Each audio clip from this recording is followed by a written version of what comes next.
सुप्रभात मेरे प्यारे विद्यार्थियों। तो आज हम फिर से क्रिया पाठ का दूसरा भाग लेकर उपस्थित हुए हैं। तो चलिए शुरू करते हैं। आज शुरू करेंगे संरचना के आधार पर क्रिया के भेद से। संरचना के आधार पर क्रिया के 5 भेद होते हैं। सामान्य क्रिया, संयुक्त क्रिया, नामधातु क्रिया, प्रेरणार्थक क्रिया और पूर्वकालिक क्रिया। सामान्य क्रिया किसे कहते हैं? जैसे हम एक उदाहरण ले लेते हैं। अनमोल पुस्तक पढ़ता है, पूजा ने खाना खाया। जब वाक्य में एक ही क्रिया का प्रयोग होता है तो उसे सामान्य क्रिया कहते हैं। अगला है संयुक्त क्रिया। राम घर चला गया, कमल खिल गया। तो यहाँ पर लिखा है चला जोग गया, खिल जोग गया। जब दो क्रियाओं का साथ साथ प्रयोग हो उसे संयुक्त क्रिया कहते हैं। इसके बाद है नाम धातु क्रिया। संज्ञा, सर्वनाम अथवा विशेषण शब्दों से बनी क्रिया को नाम धातु क्रिया कहते हैं। जैसे शर्म से शर्माना, हाथ से हथियाना, झूठ से झुठलाना। संज्ञा शब्दों से बनी नाम धातु क्रियाएं और भी कुछ दी गई हैं।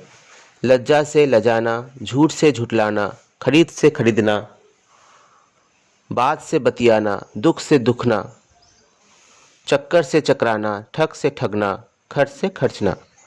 सर्वनाम शब्दों से नाम धातु क्रियाएं हैं अपना से अपनाना। विशेषण शब्दों से नाम धातु क्रियाएं चिकना से चिकनाना, नरम से नरमाना, तोतला से तुतलाना, साठ से सठियाना, गर्म से गर्माना, मोटा से मुटाना। अनुकरणवाची शब्दों से नाम धातु क्रियाएं हैं खटखट से खटखटाना, टिमटिम से टिमटिमाना, थपथप से थपथपाना आदि। अगला है प्रेरणार्थक क्रिया। जो क्रिया कर्ता द्वारा स्वयं कार्य न करके किसी अन्य को प्रेरणा देने का बोध कराए वह प्रेरणार्थक क्रिया कहलाती है। जैसे मालिक ने नौकर से काम करवाया, माँ ने धोबी से कपड़े धुलवाए। तो यहाँ पर दो कर्ता हैं। प्रेरक कर्ता कौन है? प्रेरणा देने वाला प्रेरक कर्ता होता है और प्रेरित कर्ता प्रेरणा लेने वाला प्रेरित कर्ता होता है। तो ऊपर दिए गए उदाहरण में मालिक एवं माँ प्रेरक करता है तथा नौकर एवं धोबी प्रेरित करता है। प्रेरणार्थक क्रिया के दो रूप होते हैं। प्रथम प्रेरणार्थक क्रिया।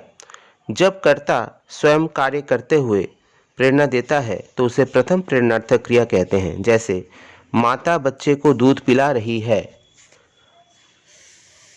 द्वितीय प्रेरणार्थक क्रिया। जब कर्ता स्वयं कार्य न करके किसी दूसरे को करने की प्रेरणा देता है तो उसे द्वितीय प्रेरणार्थक क्रिया कहते हैं। जैसे माता नौकरानी से बच्चे को दूध पिलवा रही है। अगला है और आखिरी है पूर्वकालिक क्रिया। मुख्य क्रिया से पूर्व यदि कोई दूसरी क्रिया प्रयुक्त हो तो वह पूर्वकालिक क्रिया कहलाती है। जैसे बच्चा जागकर खेला, वह नहाकर सोएगा। इन वाक्यों में खेला तथा सोया मुख्य क्रियाएं हैं, परंतु इनसे पूर्व जागकर तथा नहाकर क्रियाएं प्रयुक्त हुई हैं। ये पूर्वकालिक कृदंत क्रियाएं हैं। क्रिया के अंत में करके लगाने से वह पूर्वकालिक क्रिया बन जाती है। अच्छा बच्चों, अब इसके बाद कुछ और भी क्रियाएं दी गई हैं। जैसे अपूर्ण क्रिया। जिन क्रियाओं को पूर्ण करने के लिए किसी शब्द की आवश्यकता होती है उसे अपूर्ण क्रिया कहते हैं। जैसे भाजपा ने अमित शाह को डैश घोषित किया। इस वाक्य के अर्थ को पूर्ण करने के लिए एक पूरक शब्द की आवश्यकता है। उक्त वाक्य में अध्यक्ष शब्द लाने पर पूर्ण हो जाता है। भाजपा ने अमित शाह को अध्यक्ष घोषित किया। इसके बाद है द्वितीय क्रिया। जब एक ही क्रिया दो बार प्रयुक्त हो तो वह द्वितीय क्रिया कहलाती है। जैसे बच्चा रोते रोते हंसने लगा, वह खाते खाते सो गया। इसके बाद है सहायक क्रियाएं। वाक्य में मूल क्रिया के अतिरिक्त जो क्रियाएं होती हैं वे सहायक क्रियाएं होती हैं। कमल सेब खा रहा है, शिखा खाना खा चुकी है, रमन के पिताजी दिल्ली से वापस आ रहे होंगे। इन वाक्यों में रहा है, चुकी है तथा रहे होंगे सहायक क्रियाएं हैं। इसके बाद है रंजक क्रियाएं। अर्थ में विशेषता लाने वाली क्रियाएं सहायक क्रियाएं रंजक क्रियाएं कहलाती हैं।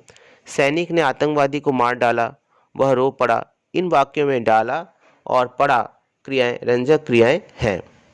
आशा करता हूं बच्चों आप लोगों को ये पाठ समझ में आ गया होगा। अब मैं आप लोगों से कुछ प्रश्न पूछने जा रहा हूँ, तो आप लोग तैयार हो जाइए।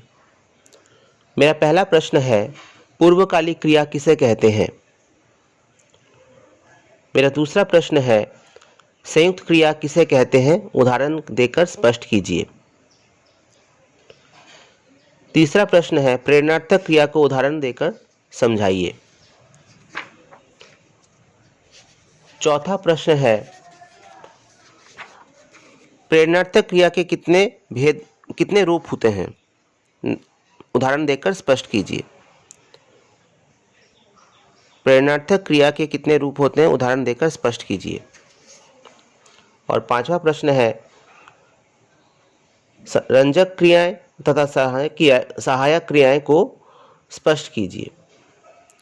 रंजक क्रियाएं तथा सहायक क्रियाएं को स्पष्ट कीजिए।